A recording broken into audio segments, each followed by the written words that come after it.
آج ہم ایک ایسی آیت پر غور کریں گے جو صرف الفاظ نہیں بلکہ ایک نیا دور، ایک نئی شروعات اور ایک نئی زندگی کا وعدہ ہے۔ اگر ہم کلام مقدس میں سے دوسرا کرنتیوں کا خط، اس کا 5واں باب اور اس کی 17 آیت پڑھیں تو وہاں پر لکھا ہے، بس اگر کوئی مسیح میں ہے تو وہ نیا مخلوق ہے، پرانی چیزیں جاتی رہیں اور دیکھو وہ سب نئی ہو گئیں۔ خدا زندہ پاک کلام کے پڑھے اور سنے جانے کے وسیلہ سے ہم سب برکت پائیں۔ کلام کہتا ہے کہ بس اگر کوئی مسیح میں ہے۔ کیا آپ نے کبھی ایسا محسوس کیا ہے کہ آپ اپنی زندگی کے بوجھ سے تھک چکے ہیں؟ کبھی دل چاہا ہو کہ کاش سب کچھ دوبارہ شروع ہو جائے؟ خدا کا شکر ہو کیونکہ یہی وعدہ ہمیں خدا کے کلام میں ملتا ہے۔ مسیح میں ہونے کا مطلب کیا ہے؟ یہ آیت کہتی ہے کہ اگر کوئی مسیح میں ہے، مطلب یہ نہیں کہ وہ صرف کرسچن ہے، صرف مسیحی ہے، خاندان میں پیدا ہوا ہے یا صرف رسمیں پوری کرتا ہے۔ مسیح میں ہونے کا مطلب ہے کہ آپ نے یسوع مسیح کو اپنی زندگی میں ذاتی طور پر قبول کیا ہو، آپ اس پر ایمان لائے ہوں کہ اس نے صلیب پر اور آپ کے گناہوں کے لیے جان دی ہے، تیسرے دن زندہ ہو کر آپ کو نئی زندگی دینے کا وعدہ پورا کیا۔ یہ ایک رشتہ ہے آپ اور یسوع کے درمیان۔ جب یہ رشتہ قائم ہوتا ہے تب آپ مسیح میں ہوتے ہیں۔ لیکن یہ نئی مخلوق بننا کیسا ہوتا ہے یا اس سے کیا مراد ہے؟ جب آپ مسیح میں آتے ہیں تو خدا کا روح آپ کے اندر کام کرنا شروع کرتا ہے۔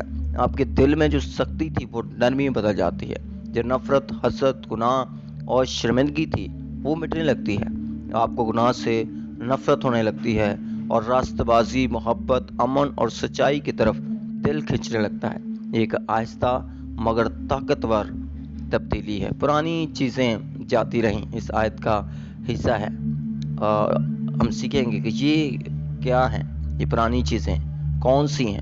اصل میں یہ آپ کا پرانا گناہ ہے، پرانا مزاج ہے، پرانی عادتیں، پرانے زخم، جو آپ کو نیچا دکھاتے ہیں، توڑتے ہیں، روکتے ہیں۔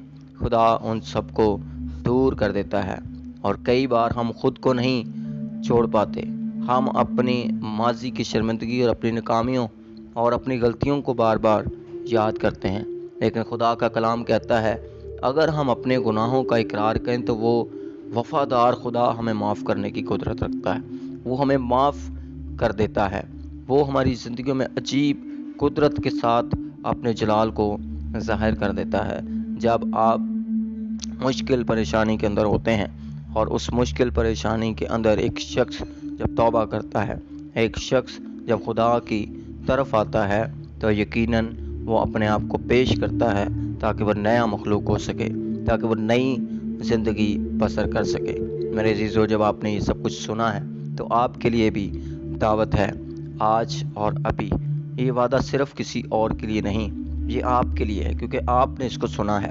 خدا آج آپ کو بلا رہا ہے کہ پرانی زندگی چھوڑ دیں اور نئی زندگی کو قبول کریں۔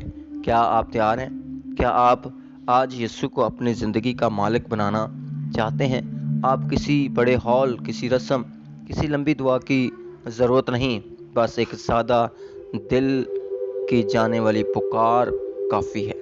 ایک سادہ دل سے کی جانے والی پکار کافی ہے جو خدا کو آپ تک اور آپ کو خدا تک لے جائے گی۔ آئیں دعا کرتے ہیں، اپنی آنکھوں کو بند کریں اور دعا میں میرے ساتھ شامل ہوں اور کہیں، اے خداوند یسوع مسیح، میں جانتا ہوں کہ میں گنہگار ہوں، لیکن آج میں تیری بخشش کو قبول کرتا ہوں۔ میری پرانی زندگی کو ختم کر اور مجھے نئی مخلوق بنا۔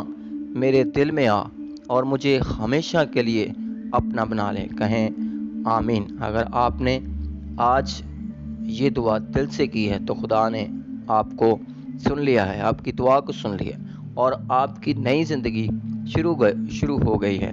آپ ضرور اس کلام کو ریوائز کریں، اس کلام کو اپنے دل میں رکھیں اور دل میں رکھ کر ضرور خدا کے ساتھ چلنے کے لیے اپنے قدموں کو بڑھاتے جائیں اور یقیناً خداوند آپ کی زندگی میں عجیب قدرت کو جاری کرے گا اور یہ کلام آپ کی زندگی میں ایک زبردست تبدیلی کو لے کر آئے گا کہ آپ واقعی ایک نئی مخلوق ہوں گے۔ خداوند آپ کو برکت دے، بلیس کرے۔ اس چینل کو سبسکرائب کریں ویڈیو کو دوسروں تک پہنچائیں اور کمنٹ میں ضرور لکھیں کہ آپ نے آج کیا فیصلہ کیا ہے، آپ کہاں سے ہیں، آپ کا نام کیا ہے، اور اگر آپ کی کوئی دعا یا درخواست ہے تو آپ ضرور کمنٹس کے اندر دے سکتے ہیں تاکہ ہم آپ کے لیے دعا کر سکیں۔ خدا آپ کو برکت دے اور ہمیشہ یاد رکھے کہ مسیح میں آپ ایک نئی مخلوق ہیں۔ God bless you.